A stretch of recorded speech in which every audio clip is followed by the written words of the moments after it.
Pemirsa, kita akan lanjutkan kembali perbincangan dan sudah bergabung bersama kami Tante almarhum Brigadir Yosua, Ibu Roslin Simanjuntak. Selamat malam, Bu Roslin. Selamat malam. Bu Roslin, vonis terhadap Ferdy Sambo sudah dijatuhkan. Ferdy Sambo mendapatkan vonis mati. Apakah kemudian vonis seperti ini yang memenuhi rasa keadilan yang selama ini kemudian dituntut oleh keluarga Yosua? Ya, kami merasa bahagia ya, boleh mendapatkan keadilan. Puji Tuhan, Tuhan telah menjawab doa-doa kami. Tuhan telah menjawab semua harapan dan pergumulan yang selama ini kami gumuli ya, selama 7 bulan. Akhirnya vonis yang dihukum kepada Ferdy Sambo sesuai dengan harapan keluarga. Oke.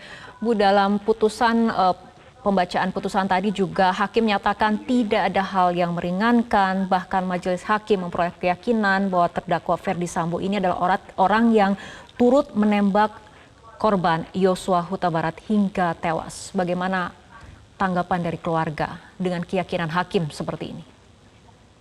Kami sangat berterima kasih ya buat hakim yang jeli ya, majelis hakim sangat jeli untuk melihat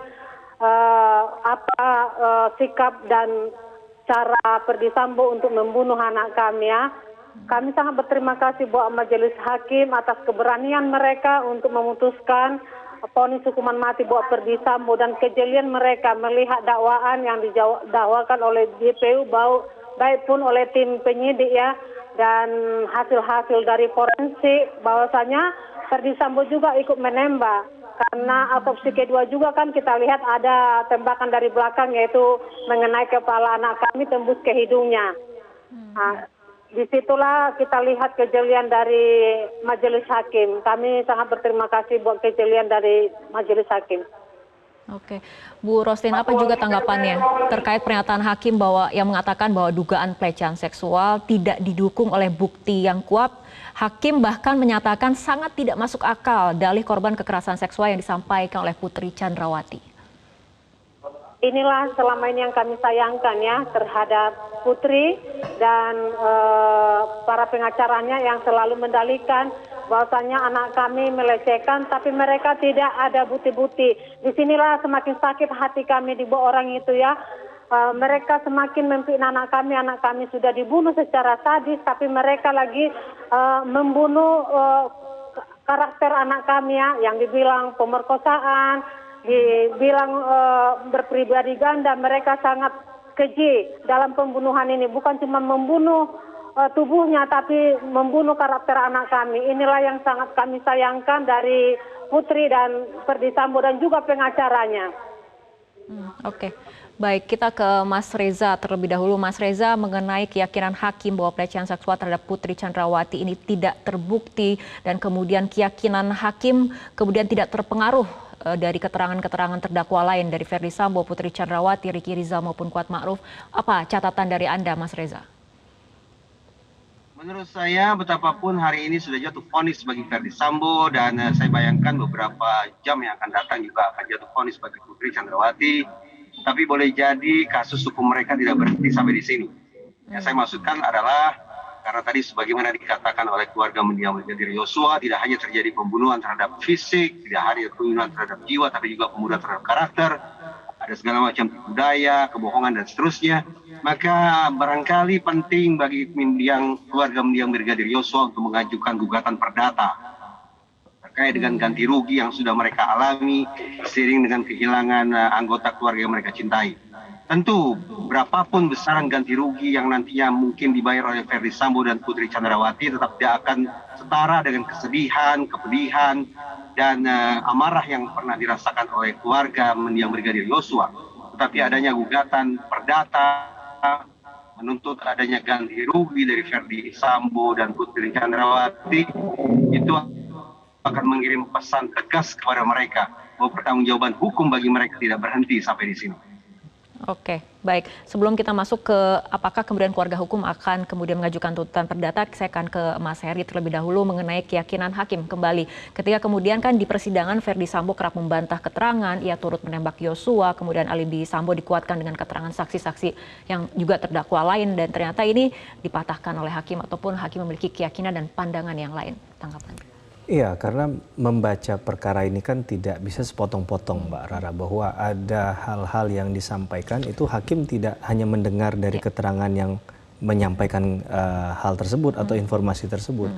Dia akan coba untuk mencocokkan kembali dengan keterangan yang ada sebelumnya atau yang akan nanti dia dengarkan. Jadi dia tahan dulu informasi itu.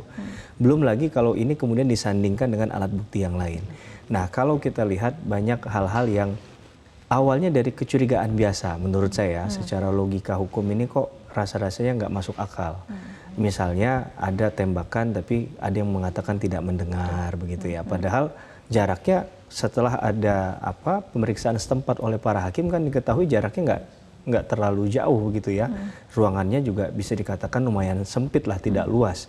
Nah, itu yang kemudian mengganggu nilai-nilai pembuktian kita yang menjaga rasionalitas terkait dengan logika akal sehat yang dikedepankan.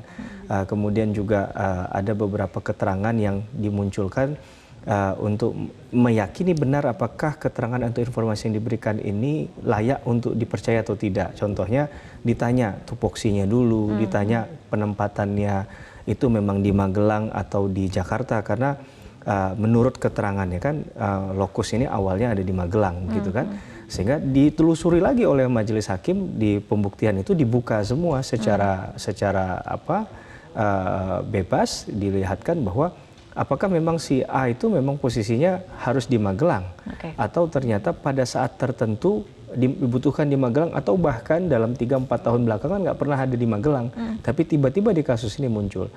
Mereka yang jadi terdakwa rata-rata mereka yang pergi ke Magelang dan kembali ke Jakarta secara bersamaan dengan almarhum Brigadir Joshua. Itu adalah salah satu clue kecil yang kemudian ditelusuri lebih jauh, perannya apa, kemudian kontak komunikasi, dan yang terakhir perbuatan-perbuatan yang dilakukan yang berkaitan dengan matinya atau meninggalnya almarhum Brigadir Joshua ini yang kemudian menjadikan hakim meyakini bahwa para terdakwa ini dari awal memang punya peran masing-masing dan bertanggung jawab begitu. Oke, baik, kita akan menyapa Bu Roslin terlebih dahulu lagi. Bu Roslin, tadi dikatakan oleh Mas Reza Indragiri, nampaknya keluarga perlu melakukan gugatan ataupun tuntutan perdata. Apakah kemudian keluarga berpikir juga hal ini atau seperti apa?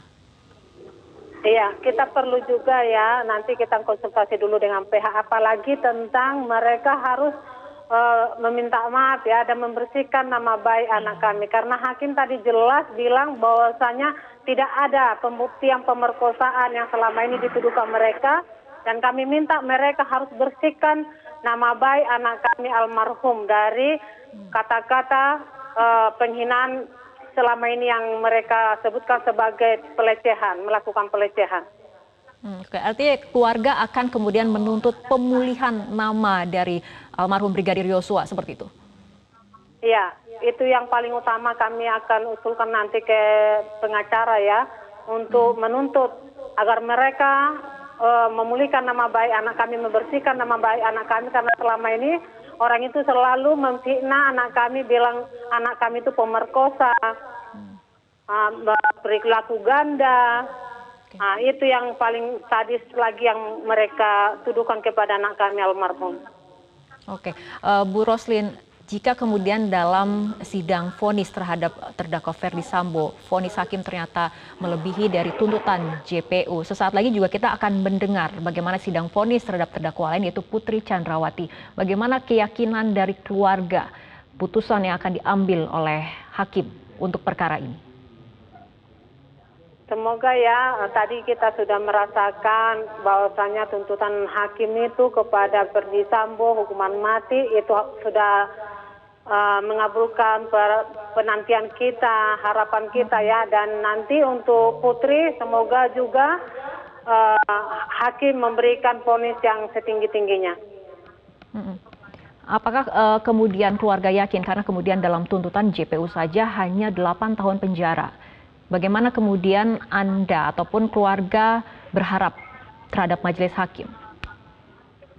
Ya, harapan kami ya buat majelis hakim semoga lebih ya dari tuntutan dari JPU itu lebih lagi diberikan hukuman kepada Putri, karena Putri ini juga dalang dari aktor juga atas pembunuhan anak kami almarhum Yosua.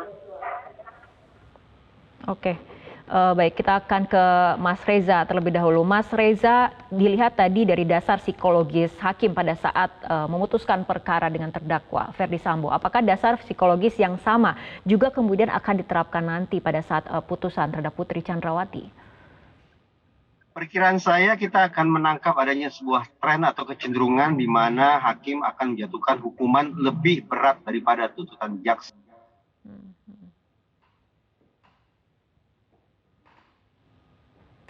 Jaksa mengajukan tuntutan bagi Ferdi Sambo, ternyata hakim menjatuhkan hukuman mati. Nah, demikian pula perkiraan saya terhadap Putri Chandrawati pun hukuman yang dijatuhkan hakim nantinya akan lebih berat. Boleh jadi adalah hukuman seumur hidup. Oke, tadi dikatakan oleh Bu Roslin ada keyakinan bahwa PC ataupun Putri Chandrawati ini adalah dalang ataupun aktor, dan juga tadi Anda juga sempat mengatakan bahwa ada victim impact statement ataupun diberikan kesempatan yang luas di ruang persidangan bagi keluarga. Bagaimana kemudian ini juga akan berpengaruh ataupun berdampak pada keyakinan hakim melihat peran dari Putri Chandrawati dalam kasus ini? Dalam sejumlah diskusi di Metro TV, saya selalu memilah para terdakwa ini ke dalam 4 klaster atau 4 kelompok. Kalau terhadap Ferdi Sambo, saya yakini yang bersangkutan adalah mastermind atau otak dari peristiwa ini. Sementara Putri Chandrawati tampaknya masih mencoba disamarkan perannya, termasuk dilakukan oleh suaminya sendiri, agar tidak masuk dalam kategori apapun. Namun perkiraan saya, setelah mengikuti dari satu sesi ke sesi persidangan berikutnya, saya pun berkeyakinan bahwa majelis hakim akan menempatkan Putri Chandrawati ini dalam klaster atau kelompok terdakwa yang sama, yaitu bukan sebagai eksekutor alias pihak yang berkonfrontasi langsung dengan mendiam Yosua, tapi dia barangkali akan termasuk dalam klaster 2, yaitu orang yang membangun perencanaan, orang yang membangun narasi palsu, orang yang melakukan rekayasa di sana sini sampai kemudian terjadi pembunuhan terhadap mendiam Brigadir Yosua. Dengan anggapan bahwa Putri Chandrawati termasuk dalam klaster 2 yang berarti sama dengan Ferdi Sambo, maka tadi saya katakan, perkiraan saya hakim akan menjatuhkan hukuman yang lebih berat ketimbang tuntutan jaksa. Kalaulah tuntutan jaksa seingat saya 8 tahun penjara, maka perkiraan saya Putri Chandrawati akan mendapatkan hukuman seumur hidup. Mengapa tidak hukuman mati? Karena menurut saya sedikit banyak majelis hakim menaruh tanda petik, menaruh simpati terhadap jenis kelamin saja. Bahwa Putri Chandrawati adalah seorang istri, seorang perempuan, seorang ibu yang tetap diasosiasikan sebagai sosok yang barangkali lemah lembut, penuh dengan kasih sayang, pelindung dan seterusnya. Walaupun dalam persidangan ini sudah terpatahkan, tetapi citra perempuan sedemikian rupa boleh jadi tetap akan mewarnai alam berpikir hakim. Itu sebabnya tidak hukuman mati, tapi hukuman seumur hidup. Oke, baik, kembali ke Bu Roslin, tanggapannya tadi dari pendapat Mas Reza bahwa diperkirakan Putri Chandrawati ini akan masuk dalam klaster orang yang membangun perencanaan bersama-sama dengan terdakwa Ferdi Sambo yang sudah divonis mati oleh majelis hakim. Tanggapannya seperti apa?